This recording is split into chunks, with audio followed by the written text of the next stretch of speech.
فأنت لو فكرت وتدبرت حالة ولي الأمر وحالة المسلمين معه، ولي الأمر يتعب ويواجه المشاكل ويواجه الأخطار، ودائما هو في عراك مع المشاكل، وأنت في راحة وفي أمن واستقرار تحت ظله، تحت ظل ولي الأمر.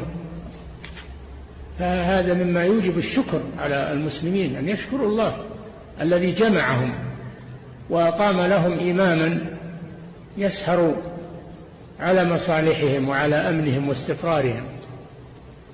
فهو عليه التعب العظيم، لكنه مأجور إذا صلحت نيته، ومأجور أجر عظيم.